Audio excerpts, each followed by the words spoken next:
حضرت صلی اللہ علیہ وآلہ وسلم پر وحی کا ابتدائی دور اچھے سچے پاکیزہ خوابوں سے شروع ہوا۔ آپ خواب میں جو کچھ دیکھتے وہ صبح کی روشنی کی طرح صحیح اور سچا ثابت ہوتا۔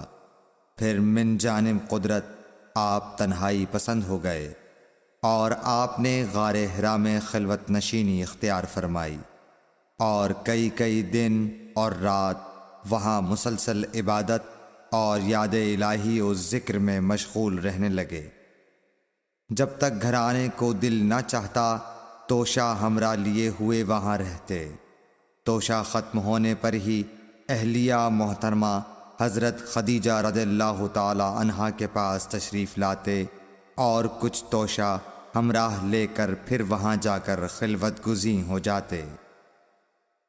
یہی طریقہ جاری رہا یہاں تک کہ آپ پر حق منکشف ہو گیا اور آپ غار حرا ہی میں قیام پذیر تھے کہ اچانک حضرت جبرائیل علیہ السلام آپ کے پاس حاضر ہوئے اور کہنے لگے کہ اے محمد پڑھو۔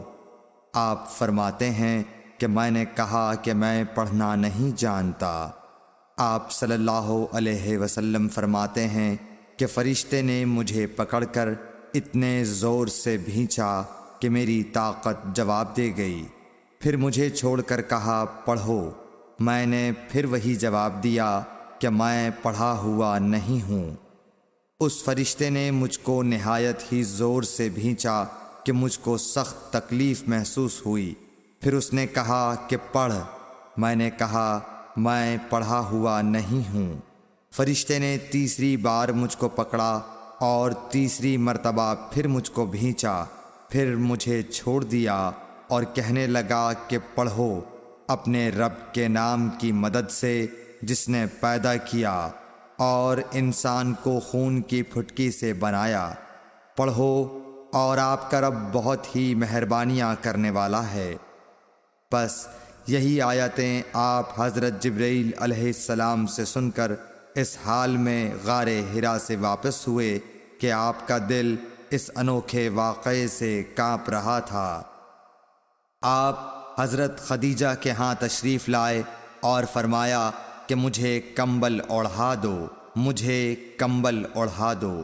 لوگوں نے آپ کو کمبل اوڑھا دیا۔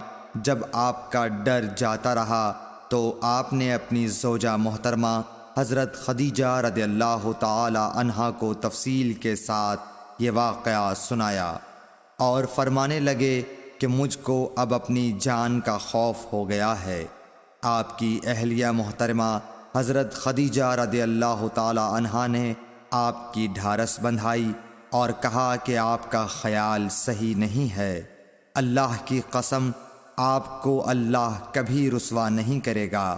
آپ تو اخلاق فاضلہ کے مالک ہیں۔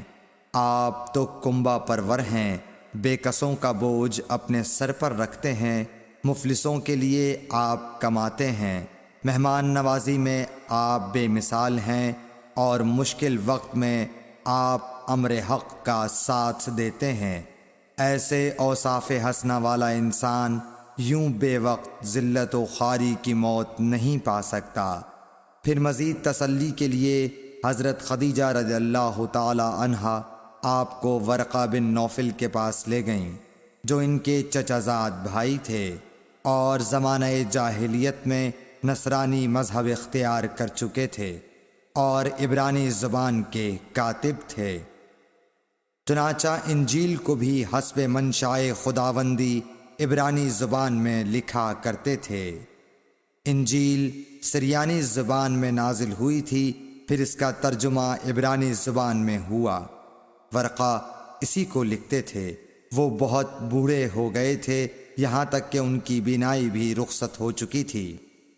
حضرت خدیجہ رضی اللہ تعالی عنہا نے ان کے سامنے آپ کے حالات بیان کیے اور کہا کہ اے چچا زاد بھائی، اپنے بھتیجے محمد صلی اللہ علیہ وسلم کی زبانی ذرا ان کی کیفیت سن لیجئے۔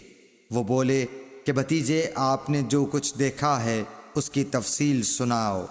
چنانچہ آپ صلی اللہ علیہ وآلہ وسلم نے از اول تا آخر پورا واقعہ سنایا، جسے سن کر ورقہ بے اختیار ہو کر بول اٹھے کہ یہ تو وہی ناموس معزز رازدان فرشتہ ہے جسے اللہ نے حضرت موسیٰ علیہ السلام پر وحی دے کر بھیجا تھا۔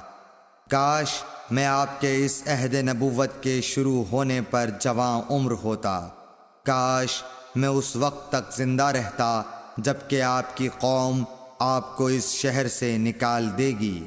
رسول کریم صلی اللہ علیہ وآلہ وسلم نے یہ سن کر تعجب سے پوچھا کہ کیا وہ لوگ مجھ کو نکال دیں گے، حالانکہ میں تو ان میں صادق و امین و مقبول ہوں؟